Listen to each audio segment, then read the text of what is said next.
The town of Red Hollow wasn't much to look at. A collection of weathered buildings huddled together like frightened animals, surrounded by endless stretches of nothing. The kind of place people passed through on their way to somewhere better, if they had any sense. Eliza had been born here. That probably said everything anyone needed to know about her luck. She stood outside the general store, her breath forming small clouds in the November air, watching her father through the dirty window. Thomas Boone sat slumped in a chair by the stove, his hat in his hands, talking to Mr. Hendricks. Even from outside, Eliza could read the defeat in every line of her father's body. She knew what they were discussing, the same thing they'd been discussing for months. The loan, the deadline, the impossible sum her father could never repay. A gust of wind sent a piece of newspaper tumbling past her feet. Eliza caught it reflexively, ready to throw it away, but something made her look down. Rancher Seek's wife, established landowner in Copper Valley Territory, woman of good character and refinement preferred. Inquire Rourke Ranch. Her heart did something strange in her chest. She'd heard of Caleb Ror. Everyone had. The man owned more land than some eastern states, ran cattle by the thousands, and had a reputation that made grown men step aside when he passed. Rich didn't begin to cover it, and mean, well, that depended on who was telling the story. Some said he was fair, but hard. Others said he was cold as January and twice as unforgiving. Eliza read the advertisement 3 times before she understood what she was looking at. Not opportunity, that would be too simple. This was someone else's escape route. Some refined lady from back east would see this, travel out here, and marry into more money than Eliza would see in 10 lifetimes. She crumpled the paper and shoved it in her coat pocket. Inside the store, her father stood. The conversation was over. Nothing had changed. Eliza. Thomas Boone's voice cracked when he saw her. At 52, he looked 70.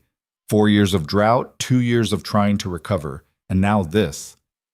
You shouldn't be standing in the cold. I'm fine, Papa. She fell into step beside him. What did Mr. Hendricks say? Same as always, 3 more days. 3 days until the bank foreclosed. 3 days until they lost the small plot of land that had been in the Boone family for 2 generations. 3 days until they had nothing. They walked in silence toward their tiny house at the edge of town. It wasn't much, 4 rooms, a leaking roof, a stove that barely worked, but it was theirs for 3 more days. I could find work, Eliza said, not for the first time. Doing what?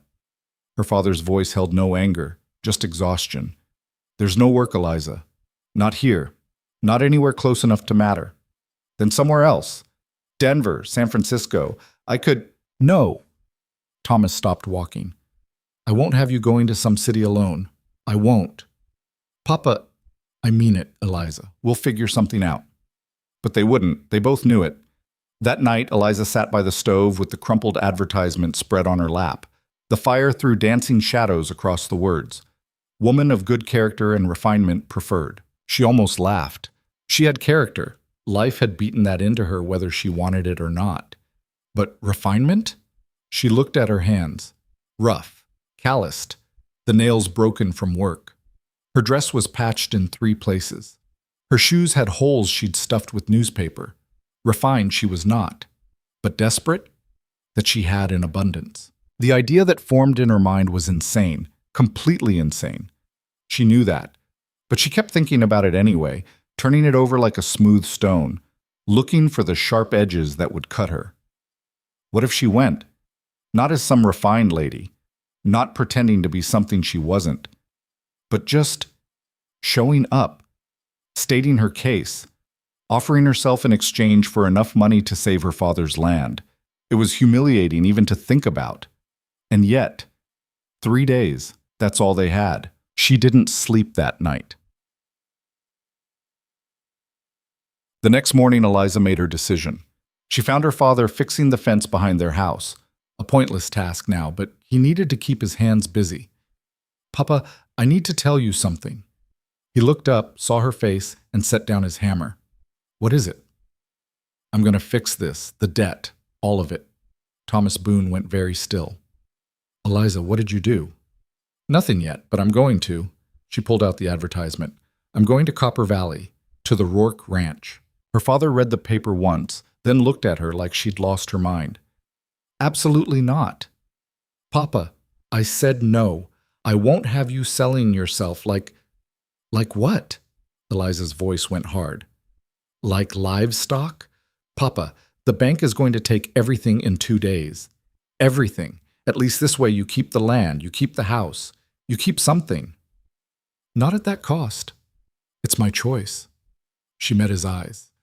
I'm 23 years old enough to make my own decisions. Eliza, her father's voice broke. You don't know this man. He could be anything. I know.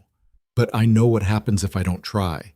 We lose everything, and we both know I'll end up married to some farmer's son within a year anyway, just to have a roof over my head.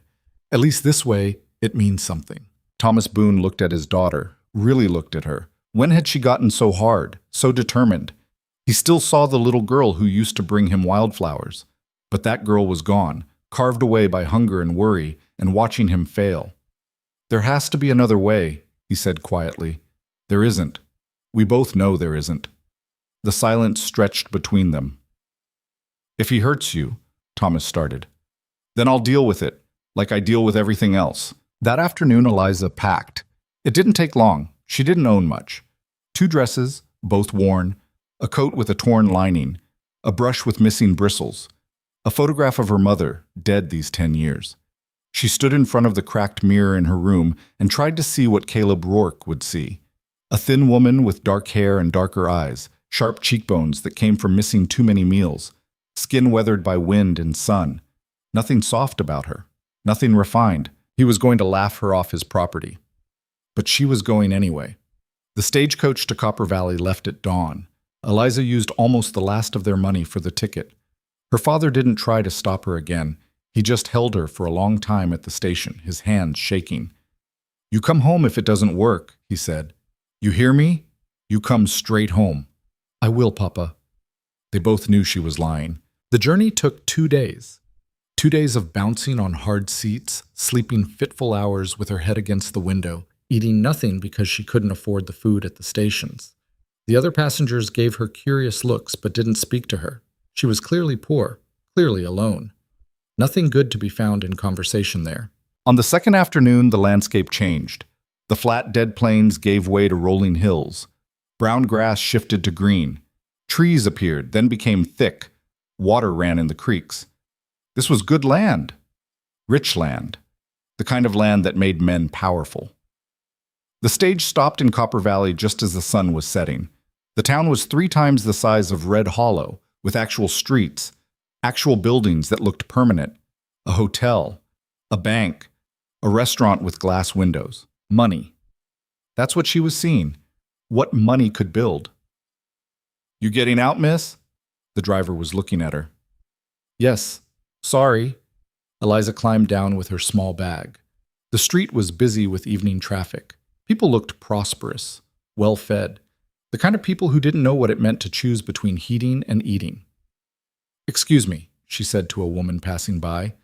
Can you tell me how to get to Rourke Ranch? The woman's expression shifted immediately. Curiosity, calculation, a slight smirk. You're looking for the Rourke place? Yes, ma'am. Well, the woman looked Eliza up and down, taking in every worn seam and patched hole. You take the north road about 8 miles. Can't miss it. Big gate. Thank you. Though I don't know what business you'd have out there, the woman added. Mr. Rourke doesn't usually receive unexpected visitors. The implication was clear, the dismissal in her tone even clearer. Eliza forced a smile. I'll manage. Thank you for your help. 8 miles, on foot, with night coming. She started walking. The north road was well maintained, which made sense. This was Rourke's road. Probably half the commerce in the valley used it. Eliza kept to the side, her bag growing heavier with each mile. Her feet hurt. She was hungry, thirsty, and starting to realize just how insane this plan was. But she kept walking. The sun set. The temperature dropped. Eliza wrapped her coat tighter and tried not to think about what would happen if she didn't make it before full dark. The road was safe enough, probably, but the cold wasn't forgiving. She saw the gate in the last light of dusk. It was massive, iron and wood, with an R worked into the metalwork that must have cost more than her father's entire property. The fence stretched in both directions farther than she could see. Beyond it, A road led through grassland toward distant lights. Eliza stood there for a long moment, staring at those lights. Last chance to turn back. Last chance to be sensible. She pushed open the gate and walked through. The road to the main house took another 20 minutes. With each step, the size of the operation became clearer. Pastures, barns, outbuildings, corrals. This wasn't a ranch, it was an empire. Dozens of people must work here, maybe hundreds. And she was about to walk up to the door and propose marriage to the man who owned it all. The absurdity hit her so hard she almost laughed. The main house sat on a rise, 3 stories of solid construction with light blazing from multiple windows. Expensive, built to last, built to impress. Eliza climbed the steps to the front porch. Her hands were shaking. From cold, she told herself, just from cold. She knocked. Footsteps inside. The door opened. A woman stood there, 50-ish, gray hair pulled back tight, dressed in black. A housekeeper, probably. Her eyes went wide when she saw Eliza. "We're not hiring," she said immediately. "I'm not looking for work. I need to speak with Mr. Rourke." "Mr. Rourke doesn't see people without an appointment. If you need to discuss business, you can come back tomorrow and speak with—" "It's not business. It's personal." The housekeeper's expression went from dismissive to outright hostile. "If you think you can come here making claims, trying to get money—" "I'm here about his advertisement." Eliza pulled out the now battered piece of newspaper. "For a wife." The woman's mouth actually fell open. For a moment she said nothing. Then, "You?" That one word held so much contempt it almost made Eliza step back. "Yes. Me." "Wait here." The door closed. Eliza stood on the porch, her heart pounding so hard she could hear it. Minutes passed. 5. 10. Maybe they were laughing inside. Maybe they were deciding whether to throw her out or just send her away. The door opened again. "Mr. Rourke will see you. For 5 minutes." The housekeeper's tone made it clear she thought this was a mistake. "Wipe your feet. Don't touch anything." Eliza followed her inside. The entry hall was bigger than her entire house. Hardwood floors, rugs that looked like they'd been shipped from somewhere expensive, furniture that was actual furniture, not scraps cobbled together, paintings on the walls, a chandelier overhead. This was a different world. The housekeeper led her down a hallway to a door, knocked once, and opened it without waiting for a response. "The person to see you, sir." She stepped aside. Eliza walked into what was clearly a study. Books lined 2 walls, a massive desk dominated one corner, a fire burned in a stone fireplace. And standing in front of that fire, turning to look at her, was Caleb Rourke. He was tall. That was Eliza's first thought. Tall and broad-shouldered, wearing work clothes that had probably cost more than everything Eliza owned combined. Dark hair starting to gray at the temples. Maybe 40, maybe older. Hard to tell. His face was weathered, hard-angled, with eyes that looked like they'd seen too much and forgiven too little. Those eyes locked onto Eliza, and she felt the weight of his assessment like a physical thing. "Thank you, Mrs. Shaw," he said. His voice was deep, rough. "That'll be all." The housekeeper left, closing the door behind her. Silence. Caleb Rourke didn't move, didn't speak. Just looked at Eliza like she was a puzzle he was trying to solve. "Mr. Rourke," Eliza started, then stopped. Her prepared speech evaporated under that stare. "You're here about the advertisement," he said. Not a question. "Yes, sir." "You came alone?" "Yes, sir." "From where?" "Red Hollow." Something flickered in his eyes. "That's 2 days' travel." "Yes, sir." More silence.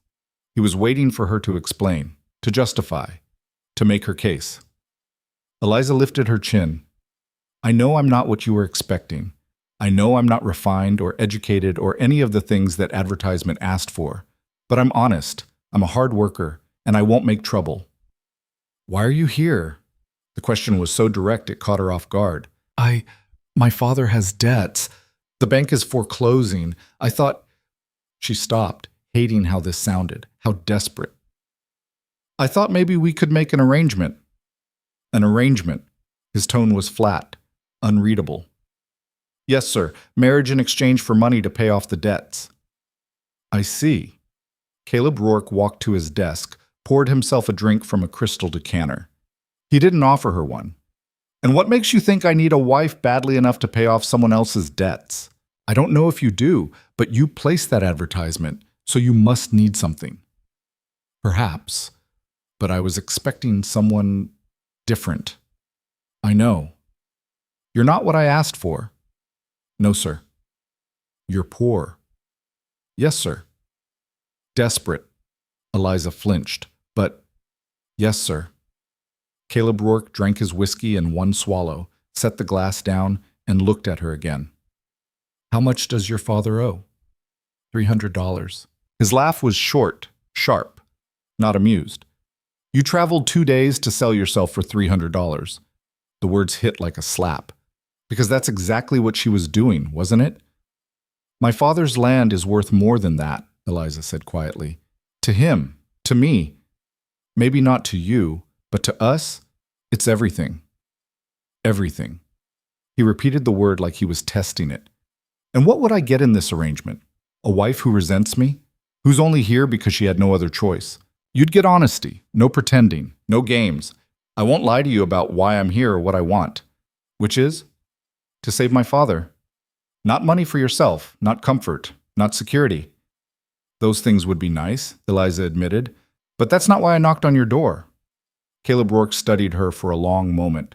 Then he walked to the window, looked out at the darkness. You know what they say about me in town? He asked. Some things. They say I'm hard, mean, that I've run off 3 housekeepers in 2 years, that my own family barely tolerates me, that I work men until they break and don't lose sleep over it. Eliza said nothing.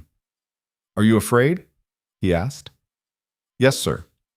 He turned, surprised. You admit it? I'd be stupid not to be afraid. I don't know you. I don't know what you want or why you placed that advertisement. I don't know if you're mean or fair or something in between.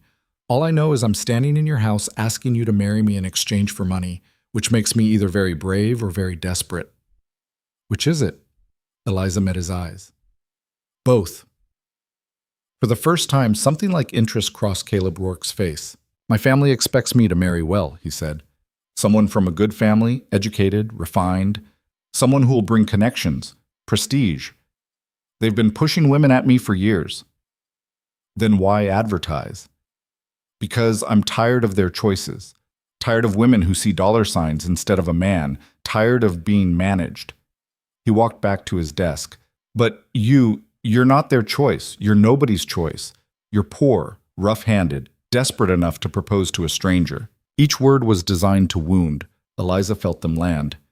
Yes, sir, she said. That's all true. So tell me why I shouldn't send you away right now.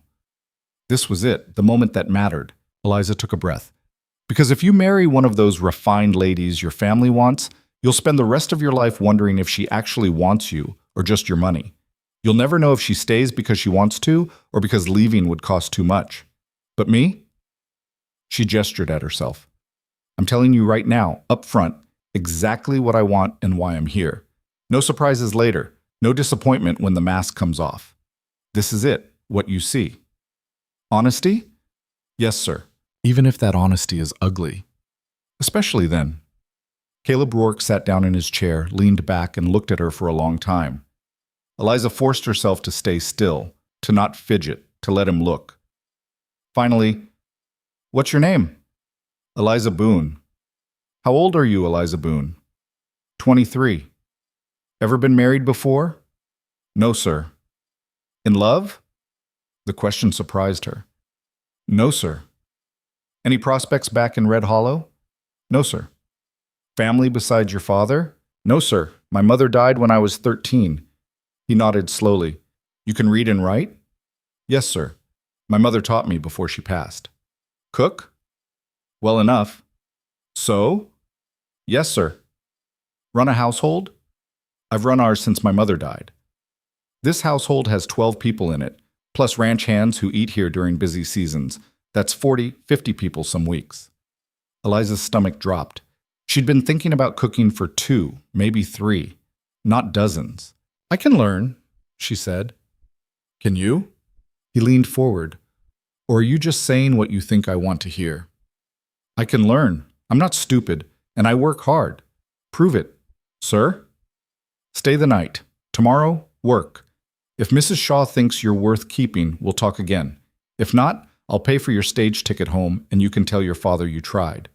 It wasn't a yes, but it wasn't a no either. "All right," Eliza said. Caleb Ror stood, walked to the door, opened it. Mrs. Shaw was waiting in the hall, probably listening. "Mrs. Shaw, find Miss Boone a room. She's staying tonight. Tomorrow she works. You decide if she's useful or not." The housekeeper's face went through several expressions before settling on barely concealed disgust. "Yes, sir." "And Mrs. Shaw? Be fair." "Of course, sir." Caleb Ror looked at Eliza one more time. "Don't make me regret this." "No, sir." He closed the door. Mrs. Shaw turned and walked down the hall without checking if Eliza followed. She did, practically running to keep up. They climbed stairs to the second floor, walked down another hallway. Mrs. Shaw opened a door at the end. "You'll sleep here. There's water in the pitcher. Breakfast is at 5. Don't be late." The room was small, barely more than a closet, with a narrow bed and a washstand. But it was warm and dry and clean. "Thank you," Eliza said. Mrs. Shaw sniffed. "Don't thank me yet. Tomorrow we'll see what you're really made of." She left, closing the door hard. Eliza sat on the bed and realized she was shaking, not from cold now, from shock, from exhaustion, from the sheer impossibility of what had just happened. She'd done it. She'd actually done it. She'd walked into Caleb Ror's house and proposed marriage, and he hadn't thrown her out. He hadn't said yes either, but he hadn't said no. Tomorrow would tell. Eliza lay back on his bed, still in her clothes, too tired to do more than pull the blanket over herself. Through the small window she could see stars, cold and distant and unimpressed. Just before sleep took her, she thought about her father, about the $300, about the impossible choice she'd made, and she hoped, desperately, foolishly, that she was strong enough for whatever came next. The knock came at 4:30, not 5. Eliza jerked awake, disoriented. For a moment she didn't know where she was. The room was too dark, the bed too soft, the air smelling of beeswax and wood smoke instead of mildew and desperation. Then she remembered. "Up!" Mrs. Shaw's voice came through the door. "Kitchen! Now!" Eliza scrambled out of bed, her feet hitting cold floorboards. She'd slept in her dress, which was now hopelessly wrinkled. Her hair had escaped its pins. She looked like exactly what she was, a desperate woman who'd walked 8 miles in the dark and collapsed into bed. No time to fix it. She splashed water on her face from the pitcher, tried to smooth her hair back, and hurried downstairs. The kitchen was enormous. A cast-iron stove that must have cost a fortune dominated one wall. Copper pots hung from hooks. 2 long tables filled the center of the room, and moving through it all like a general commanding troops was Mrs. Shaw. "You're late," she said without looking up. "You said 5. I said breakfast is at 5. That means the food is ready at 5, which means you should have been here at 4. Mrs. Shaw finally looked at her. "But since you're new, I'll let it pass this once. Wash your hands. That basin there." Eliza washed while Mrs. Shaw rattled off instructions. "Coffee's already made. Biscuits need to come out in 10 minutes. Eggs we do last, scrambled, for 32 people. Bacon's in the cold room, that door there. Bring out 4 slabs. Sausage is already cooking. You ever cook for more than 5 people at once?" "No, ma'am." "Then stay out of my way and do exactly what I tell you." Mrs. Shaw thrust a knife at her. "Start cutting that bread. Slices about this thick. Stack them on that platter." Eliza cut bread while Mrs. Shaw moved through the kitchen with brutal efficiency. 2 other women appeared, ranch hands' wives maybe, and fell into the routine without needing to be told. They gave Eliza curious looks but didn't speak. The biscuits came out golden. Eliza had never seen so many biscuits at once. Mrs. Shaw dumped them into baskets lined with cloth, shoved one basket at Eliza. "Dining room, through that door. Set them on the table." Eliza carried the basket through a swinging door into a room with a table that could seat 20. Place settings were already laid out. She put the basket down and hurried back. "Butter. In the cold room. Bring 3 crocks." Eliza fetched butter. "Jam. Same place, 4 jars." Jam retrieved. "Now watch." Mrs. Shaw cracked 2 dozen eggs into an enormous bowl, whisked them with milk and salt, and poured the mixture into 3 massive skillets. "When I cook eggs, I do it fast and I do it once. Can't be reheating eggs or they turn to rubber. So everything else has to be ready first. You understand? Yes, ma'am. Then get the bacon. Move. By the time the clock struck 5, the dining room table was loaded with enough food to feed Red Hollow for a week. Biscuits, bacon, sausage, eggs, fried potatoes, gravy, jam, butter, coffee. The smell was overwhelming. Eliza's stomach cramped. She hadn't eaten since yesterday morning. Men started filing in. Ranch hands, mostly, dressed for work, hats in hands. They took seats without ceremony, reaching for food before they'd even settled into their chairs. Then came a few men in better clothes, foremen probably. And finally, Caleb Ror himself. He didn't look at Eliza, didn't acknowledge her at all, just sat at the head of the table and accepted the coffee Mrs. Shaw poured him. Eliza stood against the wall with the other kitchen women, watching, waiting for, she wasn't sure what. Permission to eat? Dismissal? The men ate like they'd been starving, talking loud, laughing, shoving food in their mouths. It was chaos, but somehow organized chaos, everyone knowing their place and role. When they finished, they stood, grabbed their hats, and filed out. The whole meal had taken maybe 20 minutes. Caleb Ror was the last to leave. He paused at the door, finally looked at Eliza. "Mrs. Shaw will tell me how you do," he said. Then he was gone. Mrs. Shaw surveyed the wreckage. Clean it, all of it. Dishes washed, table wiped, floor swept. Everything back in the kitchen and put away proper. You have until lunch. Lunch? Eliza's voice came out small. Noon. That's 7 hours. Should be plenty of time if you don't dawdle. Mrs. Shaw headed toward the kitchen. Oh, and Miss Boone? You can eat once the work's done. The other women were already clearing plates, moving with practiced efficiency. Eliza grabbed a stack of dishes and followed. The next 7 hours were brutal. Dishes were washed in water so hot it reddened Eliza's hands. The table had to be scrubbed, then the floor swept and mopped. Then the kitchen itself needed cleaning, counters wiped, stove scraped, pots scoured. One of the other women, a thin blonde named Sarah, took pity on Eliza around mid-morning and showed her where things were stored. Don't mind Mrs. Shaw, Sarah said quietly. She's hard on everyone at first, testing you.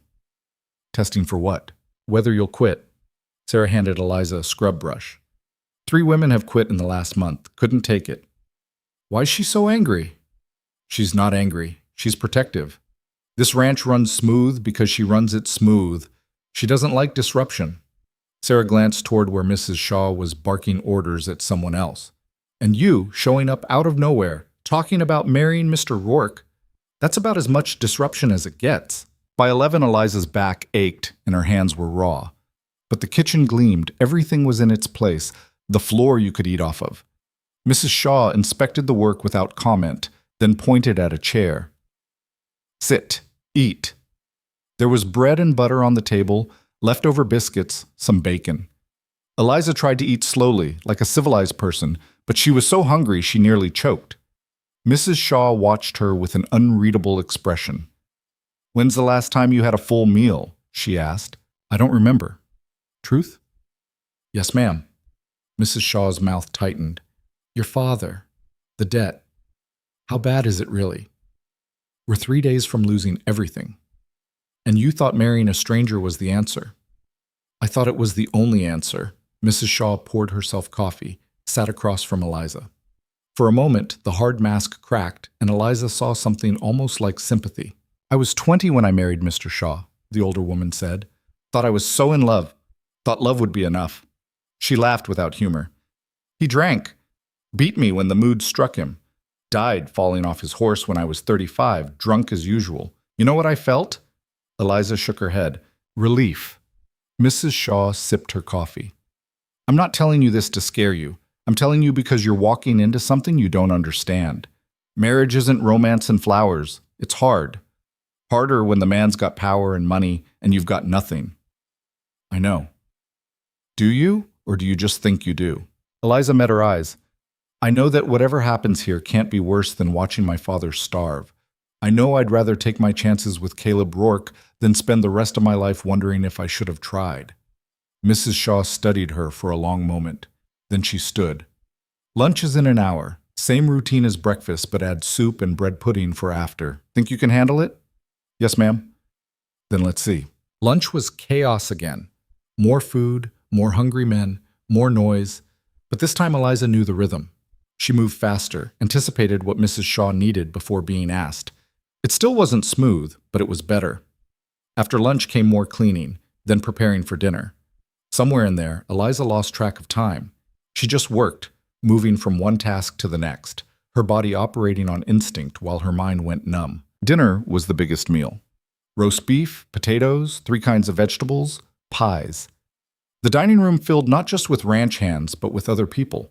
Men in suits, a woman in a dress that probably cost more than Eliza's father's land.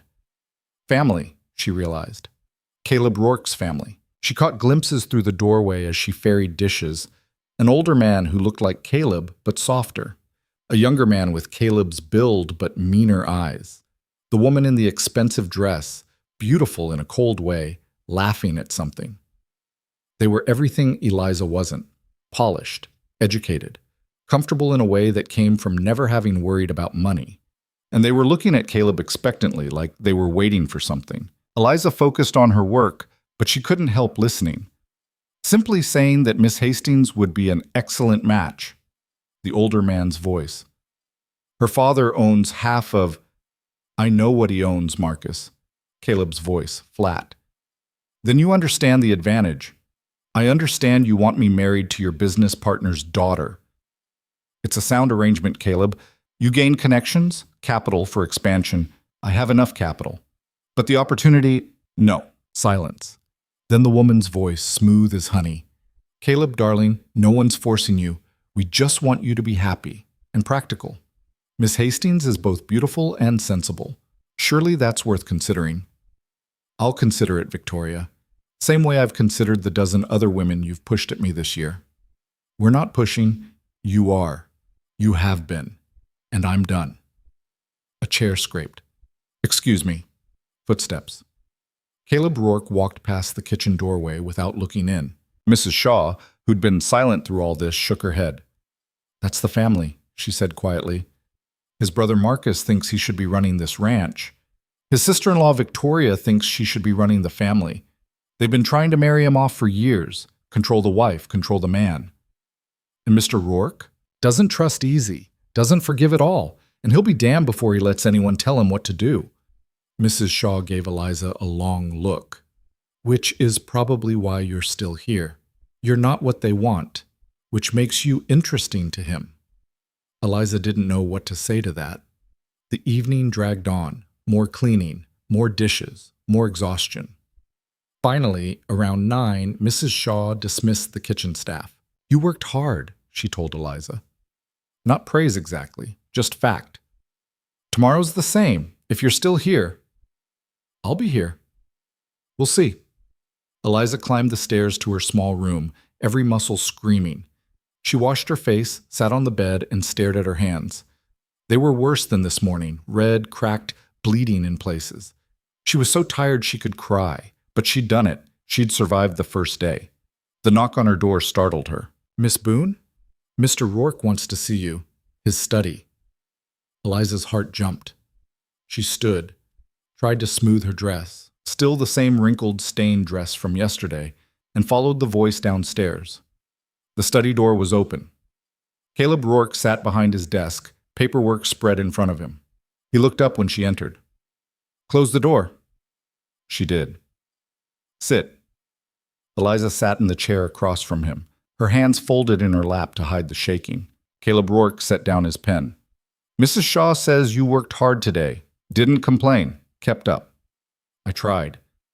She also says you're untrained, slow, that it'll take months to get you up to standard. Eliza's stomach dropped. This was it. The rejection. But, Caleb continued, she says you listen.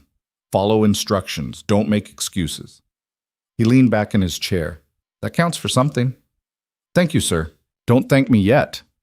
He opened a drawer, pulled out a piece of paper. Here's my offer. We'll have a trial period, 3 months. You work here, earn your keep. At the end of 3 months, if you're still here and still willing, we'll marry. I'll pay off your father's debt. You'll have a home, security, your name on this ranch. Eliza's heart was pounding so hard she could barely hear. But, Caleb said, and his voice went hard. You need to understand what you're agreeing to. This isn't a love match. I'm not looking for romance or affection. I'm looking for a partner, someone who can handle this life, someone who won't fall apart when things get difficult. I understand. Do you? Because things will get difficult. My family will despise you. The town will talk. People will assume you're a gold digger or worse. You'll work harder than you've ever worked, and at the end of it all, you'll be married to a man who doesn't love you and probably never will. Each word was meant to make her reconsider, to scare her off, but Eliza had spent her whole life being scared. Mr. Rourke, she said quietly, I'm not asking you to love me.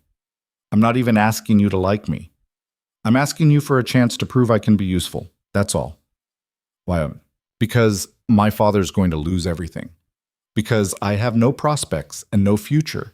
Because this is the first time in my life anyone's offered me anything except pity or contempt. She met his eyes. You're offering me a choice. Maybe it's not a good choice. Maybe it's not what I would have picked if I had better options. But it's mine. Caleb Rourke studied her. You're either very brave or very foolish. I've been told both. Something almost like a smile crossed his face. Almost. 3 months, he said, starting tomorrow. You work, you learn, you prove you can handle this. No special treatment, no exceptions. You fail, you leave. You succeed, we talk again. And my father's debt? I'll wire the money tomorrow. $300 to the Red Hollow Bank. Consider it an advance on wages. Eliza couldn't breathe. You'll pay it? Now? Before I've proven anything? I'm buying 3 months of your time. That's the deal. You work, I pay. Simple. But what if I fail?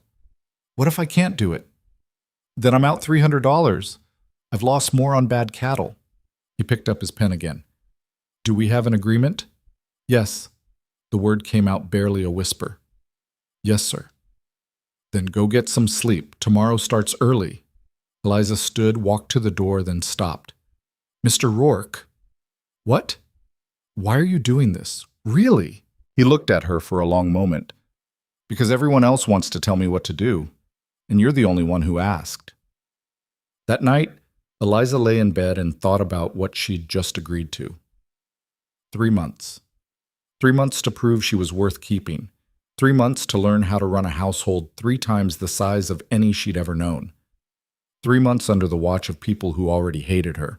But her father's debt would be paid. He'd keep the land. He'd survive. That was worth any price. The next morning came even earlier. Mrs. Shaw woke her at 4 and put her straight to work. The routine was the same. Breakfast, cleaning, lunch, more cleaning, dinner, but now Eliza was expected to know it. No more patient explanations. No more allowances for being new. She burned herself on the stove, dropped a plate, mismeasured flour, and had to start over. Mrs. Shaw didn't yell. Somehow that was worse. She just corrected, pointed, moved on. Like Eliza was a mild inconvenience. By the end of the week, Eliza could barely remember what it felt like to not be exhausted. Her hands were covered in burns and cuts. Her back ached constantly. She fell into bed each night and slept like the dead. But she was learning how to crack 3 dozen eggs without getting shell in them, how to knead bread for 50 people, how to clean a cast iron stove properly, how to keep track of inventory, how to tell when the bacon was done just by smell. Small things. But they added up. Sarah, the other kitchen worker, started talking to her more, showed her tricks, where Mrs. Shaw kept the good coffee, which ranch hands liked extra bacon, how to tell when Mr. Rourke was in a foul mood just by the way he walked. He's been different this week, Sarah said one morning while they were peeling potatoes. Quieter. Bad quiet? Just quiet. Like he's thinking about something. Sarah glanced at Eliza. Probably you. Me? His family's been here 3 times already. They know something's up. Marcus asked Mrs. Shaw straight out if Mr. Rourke was courting someone. What did she say? Told him to mind his own business. Sarah grinned. I thought Marcus was going to choke. Eliza had seen Marcus Rourke twice now. Both times he'd looked at her like she was dirt on his boot. His wife Victoria was worse, all false smiles and cutting questions. You're from Red Hollow? Victoria had asked yesterday, her voice dripping with false sweetness. How charming. I've never been. Is there much there? No, ma'am, Eliza had answered. Not much at all. I see. And your family? What do they do? My father farms, small plot. How lovely. Victoria's smile hadn't reached her eyes. Manual labor is so honest, don't you think? The implication was clear. You're beneath us. You'll always be beneath us. Eliza had just nodded and went back to work, but she'd felt the woman's eyes on her for the rest of the meal. 2 weeks in, Mrs. Shaw started teaching her the business side. Inventory lists, supply orders, budgets. The ranch went through staggering amounts of food, hundreds of pounds of flour, sugar, coffee, meat. Everything had to be tracked, ordered, stored properly. You think running a kitchen is just cooking? Mrs. Shaw said, showing Eliza ledgers full of numbers. That's 10% of the job. The rest is planning. If we run out of coffee, 30 men don't get their morning started right. If we order too much meat, it spoils and we lose money. You have to think ahead, always. Eliza's head spun with figures, but she copied everything down, asked questions, tried to understand. Late one night, she was in the kitchen going over the supply list when Caleb Ror walked in. She nearly jumped out of her skin. Mr. Rourke, I'm sorry, I was just studying. He poured himself coffee from the pot that was always on. Mrs. Shaw works you late. I asked her to teach me the ordering. I don't want to slow her down. He sat at the table, gestured for her to continue. Eliza tried to focus on the numbers, but she was intensely aware of him watching. Your father got the money, he said after a minute. Eliza's head snapped up. He did? Telegraph came yesterday. Debt's cleared. He sent a message back. Caleb pulled a piece of paper from his pocket. Said to tell his daughter he's proud of her and to come home if she wants. Eliza's throat closed. She couldn't speak. Do you? Caleb asked. Want to go home? No. Why not? You've got what you came for. Your father's safe. Because I made a deal 3 months. I'm not leaving until it's done. Even though you don't have to anymore. Especially because I don't have to. Eliza set down her pen. I'm not here because I'm trapped now. I'm here because I said I would be. Caleb Ror looked at her over his coffee cup. You keep surprising me. Is that good or bad? Haven't decided yet. He stood, took his coffee, and left. Eliza sat alone in the kitchen, her father's message in front of her. She read it 3 times, tears streaming down her face. He was safe.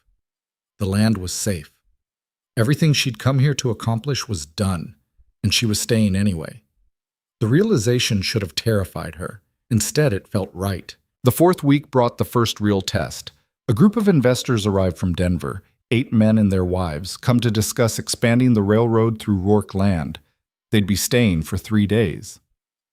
This is your chance to prove yourself, Mrs. Shaw said.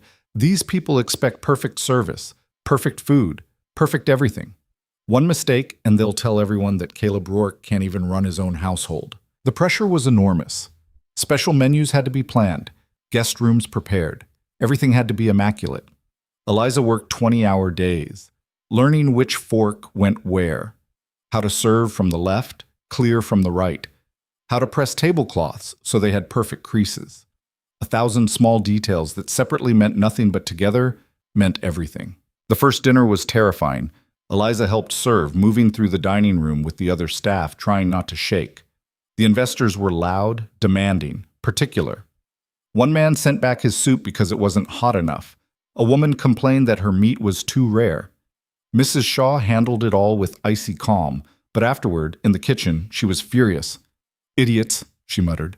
Spoiled, entitled idiots. But the next night went better.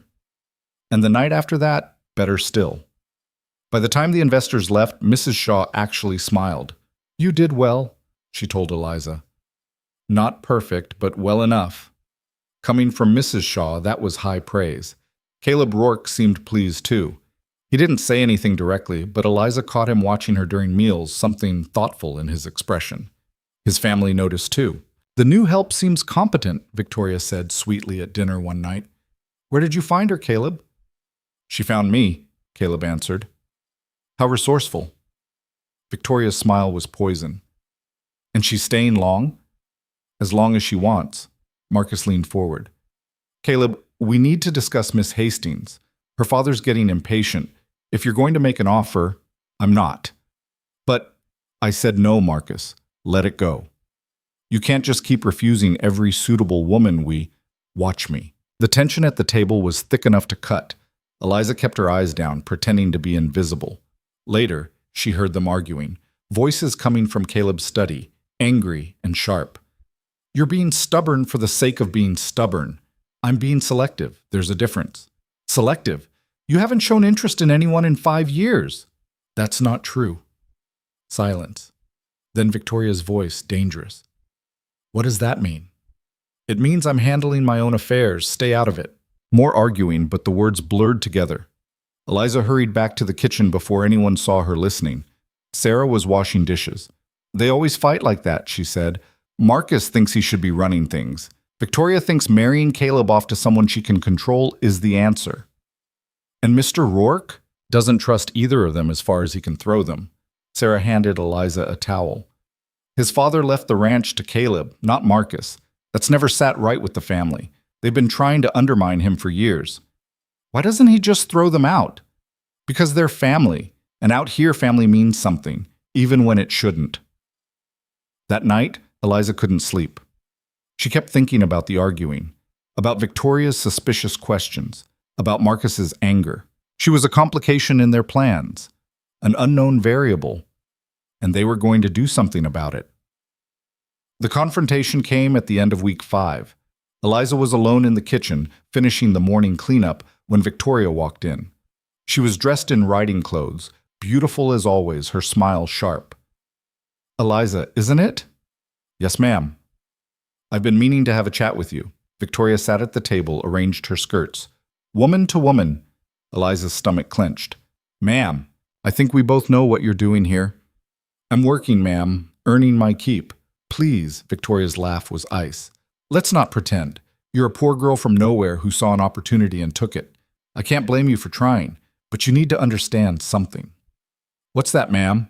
Caleb Ror is worth more than you'll see in 10 lifetimes. Men like him don't marry women like you. They use them, maybe. Keep them around for a while, but marry? Never. Victoria leaned forward. So whatever fantasy you've built in your head, it's just that. A fantasy. Eliza's hands tightened on the dish towel. I'm not here for a fantasy. No? Then why are you here? To work. For 3 months. After which you expect to marry one of the wealthiest men in the territory. Victoria's eyes glittered. You think I don't know about your little arrangement? Please, the whole household knows. The whole town knows. Poor, desperate Eliza Boone selling herself for $300. The words hit like slaps. Because they were true. All of them. What do you want? Eliza asked quietly. I want you to be realistic. Caleb is being stubborn right now, playing games with his family. But eventually he'll come to his senses. He'll marry someone appropriate. Someone from a good family. Someone who can actually help him instead of dragging him down. Someone like Miss Hastings. Exactly. Victoria stood. So do yourself a favor. Finish your 3 months, take whatever money he gives you, and leave. Find some nice farmer to marry. Have a simple life. Don't reach for things you can't possibly hold on to. She walked to the door, paused. This is friendly advice, Eliza. Take it. Then she was gone. Eliza stood alone in the kitchen, shaking, not from fear, from rage. Because Victoria was right about some things. Eliza was poor, desperate, out of her depth. But she was wrong about one thing. Eliza didn't quit. That evening, she found Caleb in the stables. He was checking a horse's leg, his hands gentle despite their size. Mr. Rourke? He looked up. Problem? Your sister-in-law spoke to me today. His expression darkened. What did she say? Eliza hesitated. Then, she told me to leave. Said I was reaching above my station. That you'd never actually marry someone like me. Caleb's jaw tightened. And I wanted you to know that I'm not going anywhere. Not because of her, not because of anyone. I made a deal. I'm keeping it. He studied her for a long moment. Then he stood, walked closer. Victoria's been trying to run my life since the day she married my brother, he said. She thinks money and breeding are all that matter. She's wrong. What does matter? Integrity, loyalty, being able to look someone in the eye and know they mean what they say. He was close now, close enough that Eliza could see the gray in his eyes. You've got more of that in your little finger than Victoria has in her whole body. Eliza's breath caught. 3 months, Caleb said. That was the deal. At the end of 3 months, if you're still willing, I'll marry you, and my family can go straight to hell. They'll fight you. Let them try. He turned back to the horse, the conversation clearly over. But Eliza stood there a moment longer, something warm unfurling in her chest. He'd chosen her side, against his own family. That had to mean something. The final month was the hardest, not because of the work, Eliza had that down now, but because the pressure increased. Victoria made cutting remarks every chance she got. Marcus questioned every decision Caleb made. The ranch hands whispered when Eliza walked by, but Mrs. Shaw stood firm. Ignore them, she said. Do your work. Let the gossips talk themselves hoarse. And Caleb started spending more time around the house, showing up in the kitchen for coffee, checking on dinner preparations, finding excuses to be near. He didn't say much, but his presence said enough. The night before the 3 months ended, Eliza couldn't sleep. She sat in her room staring at her hands. They were still rough, still scarred. But they were capable now, strong. She'd done it. She'd survived. Tomorrow, Caleb Ror would ask if she was still willing to marry him, and she'd have to decide if she was brave enough to say yes. The knock came at dawn. Not Mrs. Shaw this time. Caleb himself. Get dressed, he said through the door. Meet me at the stables in 10 minutes. Eliza's heart hammered. This was it. The end of 3 months. Decision time. She pulled on her work dress, the new one Mrs. Shaw had grudgingly provided after the old one literally fell apart, and hurried downstairs. The house was still dark, the kitchen cold. No one else was awake. Caleb stood by the stable door, 2 horses already saddled. He handed her the reins of a gray mare without a word. Where are we going? Eliza asked. Ride with me. She'd learned to ride in the past month, badly, but enough to stay on. She climbed into the saddle and followed him out into the pre-dawn darkness. They rode in silence for maybe 20 minutes, heading east. The sky was just starting to lighten, turning the world gray and formless. Eliza had no idea where they were going or why, but she didn't ask. Caleb's face was set, unreadable. Finally, he stopped at the top of a rise. Below them, the land spread out in rolling waves. Pastures, streams, clusters of cattle like dark spots against the grass. And in the distance, the ranch buildings looking small and temporary. Caleb dismounted. Eliza did the same. My father brought me here when I was 12, Caleb said, staring out at the view. Told me this would all be mine someday. That it was my responsibility to make it bigger, stronger, better than he ever could. He paused. That's a heavy thing to put on a kid. Eliza said nothing, waited. I've spent 30 years building this place, making it profitable, making it last. And everyone, my family, the town, every opportunist with a daughter, they all think they know what I need. He turned to look at her. They're all wrong. What do you need? Eliza asked quietly. Someone who sees the work, not the reward. Someone who understands that this life is hard and doesn't get easier just because you have money. He took a breath. Someone honest. The sun broke over the horizon, flooding the valley with gold light. 3 months ago, you showed up at my door and told me exactly what you wanted and why. No games, no pretending. Caleb's eyes were steady on hers. I've been watching you since. Watching you work yourself half to death. Watching you take Victoria's insults without breaking. Watching you earn Mrs. Shaw's respect, which is damn near impossible. Mr. Rourke, let me finish. He pulled something from his pocket, a small box. I'm not good at pretty words, never have been. But I can tell you this, I want a partner, someone who can stand beside me and run this ranch when I'm gone, someone who won't fold when things get ugly, someone I can trust. He opened the box. Inside was a simple gold band. I'm asking if you'll marry me, for real this time. Not as a business arrangement, not as a favor, as a choice. Eliza stared at the ring. Her hands were shaking. You don't love me, she said. No. His honesty was brutal. But I respect you. And I think, given time, that could turn into something worth having. Your family will never accept it. I don't care what they accept. The town will talk. Let them. Eliza looked up at him. This hard, complicated man who'd given her a chance when no one else would, who'd paid her father's debt on faith alone. who stood against his own family because he valued honesty over breeding. She thought about Red Hollow, about the life she'd left behind, about her father, safe now, probably sitting in his house drinking coffee and thanking whatever powers existed that his daughter had been brave enough to try. She thought about the last 3 months, the work, the exhaustion, the small victories.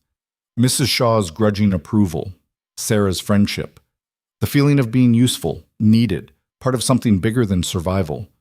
She thought about what waited if she said no. Going back, finding some farmer to marry, living small, living safe. And she thought about what waited if she said yes. This valley, this ranch, this man, this impossible, terrifying, exhilarating life. Yes, Eliza said. Caleb's expression didn't change, but something in his eyes shifted. Relief, maybe, or surprise that she'd actually agreed. He took the ring from the box and held out his hand. Eliza gave him hers, rough, scarred, nothing like the delicate hands of the women his family wanted him to marry. He slid the ring on. It fit. "We'll do it today," he said, "before anyone can interfere. There's a judge in town who owes me a favor." "Today?" Eliza's voice cracked. "You want to give Victoria time to talk you out of it?" "No, but then today." He looked at her. "Unless you're having second thoughts." "I'm having about 1,000 thoughts, but not second ones." The corner of his mouth twitched, almost a smile. "Good. Let's go." They rode back to the ranch as the sun climbed higher. Eliza's mind was spinning. Married, today. To Caleb Ror. It was insane, completely insane, but she'd said yes. When they reached the stables, Mrs. Shaw was waiting, arms crossed, face thunderous. "Where have you been?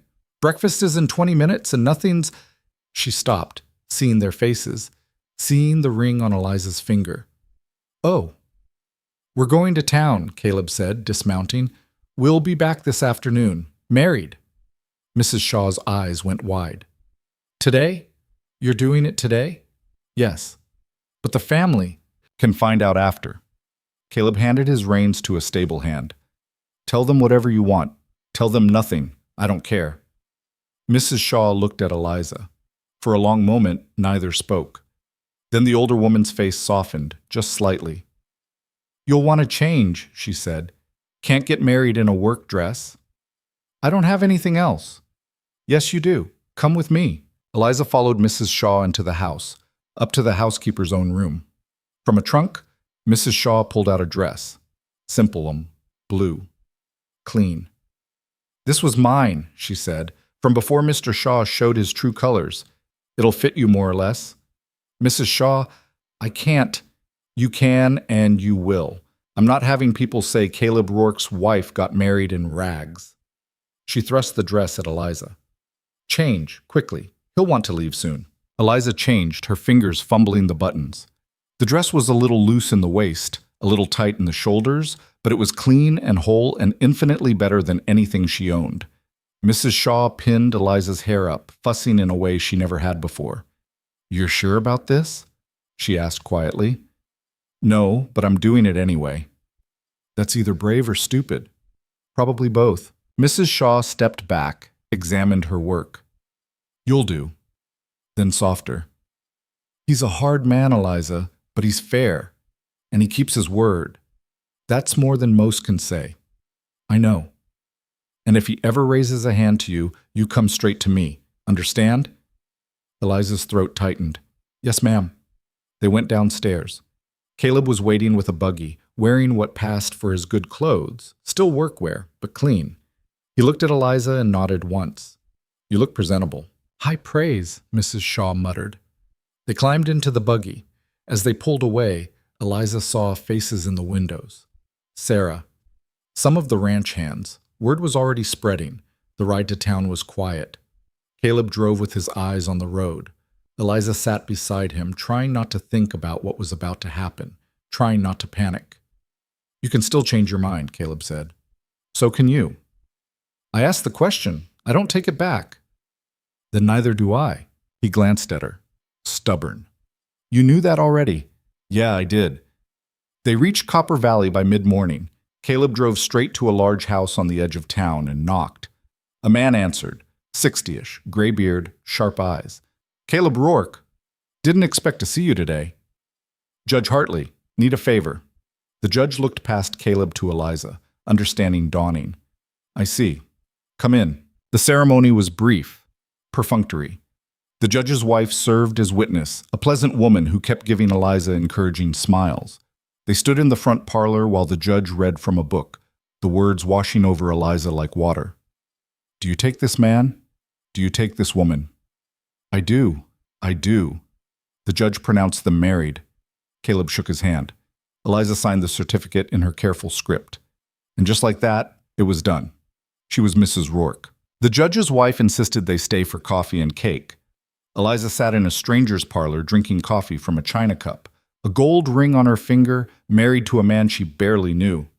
It felt utterly unreal. Your family know about this? The judge asked Caleb. They will soon enough. That's going to be an interesting conversation. That's one word for it. The judge laughed. Well, congratulations. May you have better luck than most. They left an hour later, the marriage certificate folded in Caleb's pocket. The ride back was even quieter than the ride there. Reality was setting in. Eliza was married to Caleb Ror. She was the lady of the house now, the mistress of Rourke Ranch, responsible for everything she'd been doing as a worker, but now with authority, with permanence. The weight of it was crushing. Breathe, Caleb said. What? You stopped breathing? Breathe. Eliza sucked in air. Sorry, this is real now. Yes. Your family is going to lose their minds. Probably. What are we going to tell them? The truth. That we're married and they can accept it or leave. He looked at her. I meant what I said. I don't care what they think. But they're your family. Doesn't mean I have to let them run my life. They reached the ranch just after noon. The yard was suspiciously busy. Too many people standing around who should have been working. Everyone knew. Caleb helped Eliza down from the buggy. She could feel eyes on them, whispers starting. Marcus appeared from the house, Victoria right behind him. Their expressions were thunderous. Caleb, Marcus said, we need to talk. Now. Later. I'm busy. This can't wait. There are rumors. Not rumors. Caleb put his hand on the small of Eliza's back. Fact. Eliza and I were married this morning. Judge Hartley presided. It's legal and done. The yard went silent. Marcus's face turned purple. You what? You heard me. You married the help, the girl from nowhere, without consulting the family? I don't need to consult anyone. It's my life. Victoria stepped forward, her face a mask of fury barely controlled. Caleb, you can't be serious. This is madness. An annulment. No annulment. No discussion. Eliza is my wife. That's the end of it. The end? Marcus's voice rose. You just torpedoed every business connection we've been building. Miss Hastings' father will pull his investment. The Denver group will reconsider their partnership. You've humiliated this family. I've married a woman who actually works for a living. If that humiliates you, that's your problem. You selfish... Marcus stopped himself, breathing hard. This isn't over. Yes, it is. You can accept it or you can leave. Your choice. Marcus looked at Eliza with pure hatred. You did this. You manipulated him. Enough. Caleb's voice went hard. You want to be angry at someone. Be angry at me. But you speak to my wife with respect or you don't speak at all. The yard was so quiet, Eliza could hear her own heartbeat. Marcus turned and stalked back into the house. Victoria followed, but not before giving Eliza a look that promised retribution. The crowd dispersed slowly, everyone trying to look busy while clearly dying to gossip. Mrs. Shaw appeared, took one look at their faces, and sighed. Well, that went about as expected. Is lunch ready? Caleb asked. Yes, but... Then we'll eat, same as always. He looked at Eliza. Come on. They walked into the house together. Eliza's legs were shaking, but she kept her head up. She was Mrs. Ror now. She had to act like it. The dining room was half empty. Marcus and Victoria were conspicuously absent. The ranch hands who were there kept their eyes down, suddenly very interested in their food. Caleb sat at the head of the table. Eliza hesitated, then sat beside him. the place that would have been for his wife, because she was his wife now. Mrs. Shaw served the meal without comment, though Eliza caught the older woman's eye once and saw something almost like approval. The meal was awkward. No one spoke. The silence pressed down like a physical weight. Finally, one of the older ranch hands, a man named Tom who'd been kind to Eliza, cleared his throat. "Congratulations, boss, ma'am." "Thank you, Tom," Caleb said. That broke the ice slightly. A few others mumbled congratulations. It wasn't much, but it was something. After lunch, Caleb took Eliza to the second floor, to a door she'd never been through. "These are my rooms," he said. "Ours now, I suppose." He opened the door onto a suite. Bedroom, sitting area, private bathroom, larger than her father's entire house. "You can change things if you want," Caleb said. "Redecorate. Whatever women do." Eliza walked around slowly, touching nothing. There was a bed, large, that she was apparently expected to share. The thought made her stomach flip. "I'll sleep in the sitting room," Caleb said, reading her face. "Until you're comfortable. No rush on anything." Relief flooded through her. "Thank you. This is strange for both of us. We'll figure it out as we go." He gestured to a wardrobe. "Mrs. Shaw will bring your things up. Not that you have much." "No. We'll fix that. Can't have people saying I keep my wife in rags." He moved toward the door. "Rest if you want. I have work to do. We'll have dinner with the family tonight. That should be entertaining." He left. Eliza sat on the edge of the bed and tried to process everything that had happened in the last 6 hours. She'd woken up as a worker. Now she was the lady of the house, married, mistress of an empire. It was too much, way too much.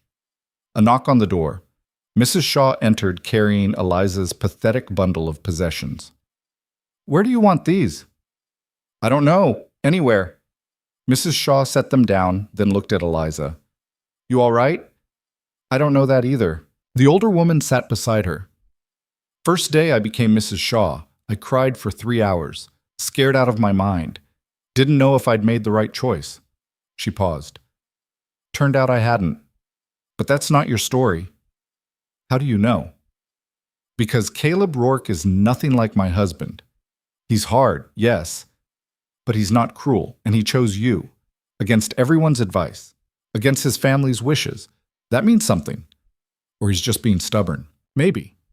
But I've worked for him 10 years. I've seen him make a lot of decisions. He doesn't do things on impulse. If he married you, he had his reasons. Good ones." Eliza wanted to believe that.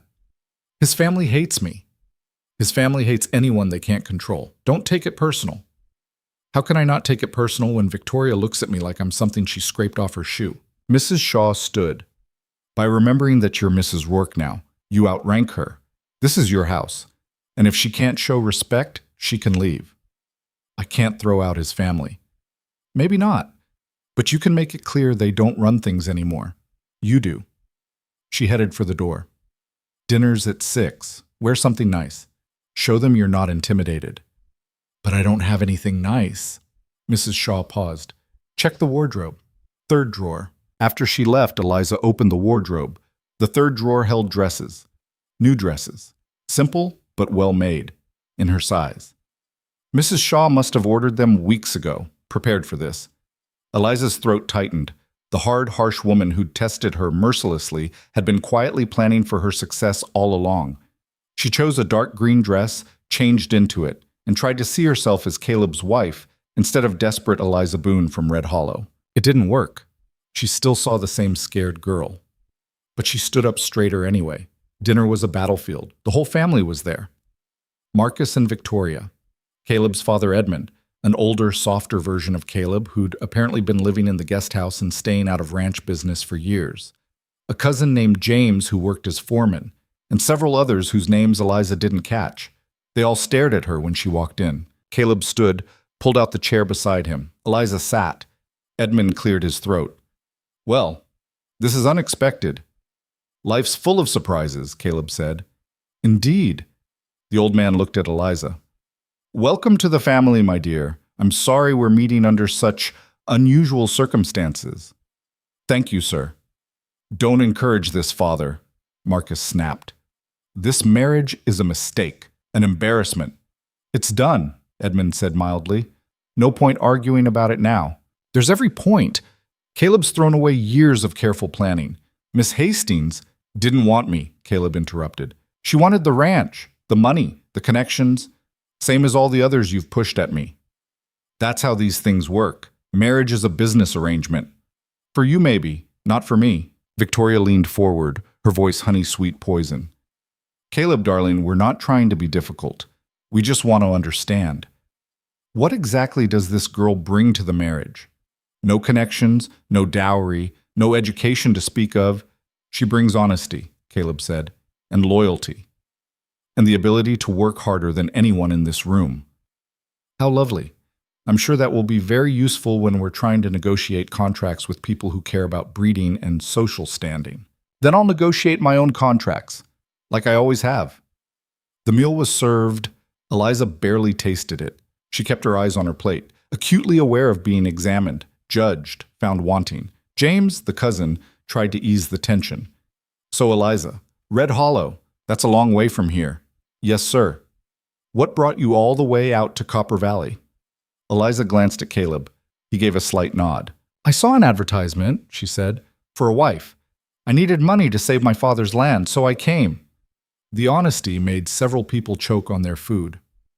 Well, James said after a moment, at least you're direct about it. I don't believe in pretending, Eliza said. Mr. Rourke asked me to be honest, so I am. Victoria's laugh was sharp. How refreshing. A woman who admits she married for money. I married for my father's survival, Eliza corrected. There's a difference. Is there? Sounds like mercenary either way. Victoria. Caleb's voice was quiet. Dangerous. I'm just saying what everyone's thinking.